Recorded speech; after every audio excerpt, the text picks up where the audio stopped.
کبھی کبھی کسی مسئلے کا حل خود مسئلے سے بھی زیادہ خطرناک ثابت ہو سکتا ہے۔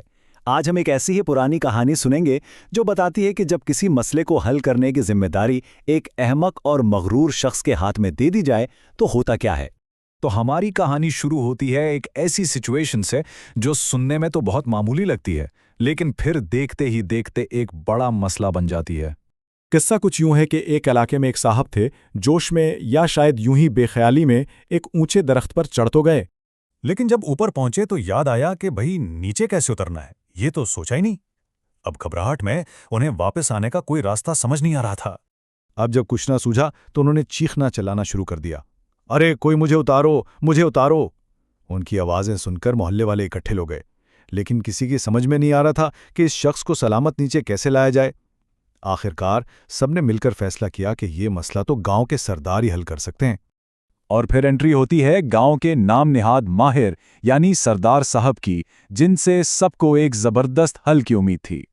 جب سردار صاحب کو سارا ماجرا سنایا گیا تو انہوں نے بڑے غرور سے کہا، ارے یہ تو بہت ہی آسان مسئلہ ہے۔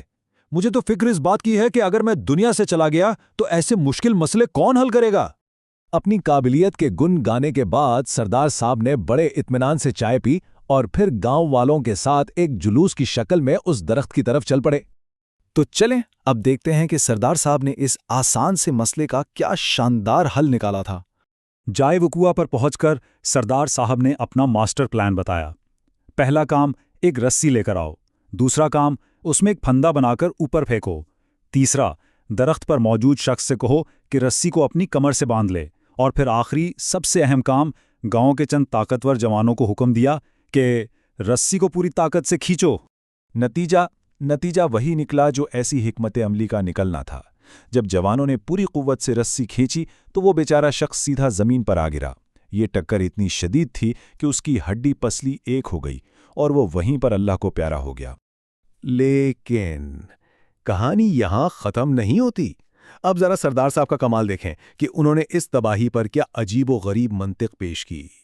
جب گاؤں والے اس شخص کی موت پر رونے پیٹنے لگے تو سردار نے انہیں تسلی دیتے ہوئے کہا، ارے شکر کرو، نیچے آ کر مرا ہے، اگر اوپر ہی مر جاتا تو کیا کرتے؟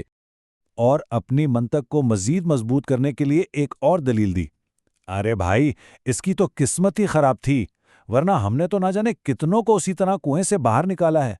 تو اس بظاہر بے تک کی کہانی کا اصل مقصد کیا ہے؟ آئیے ذرا اس کے گہرے مطلب کو سمجھتے ہیں۔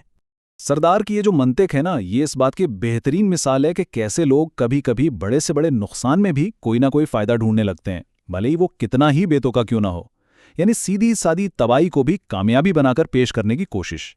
اس کہانی کی جڑ میں جو منطقی غلطی ہے اسے کہتے ہیں ناقص تشبیہ یا فلاڈ اینالوجی۔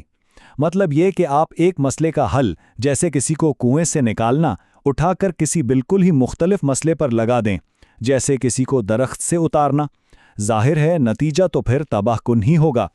یہ کہانی ہمارے لیے ایک بہت اہم سوال چھوڑ جاتی ہے۔ جب ہم کسی کی طاقت یا اختیار پر آنکھیں بند کر کے بھروسہ کرتے ہیں، خاص طور پر جب ان کے فیصلے سراسر عقل کے خلاف ہوں، تو اس کا انجام کیا ہوتا ہے؟ اور اس سے بھی بڑا سوال یہ ہے کہ ایسے فیصلوں کی قیمت آخر کون ادا کرتا ہے؟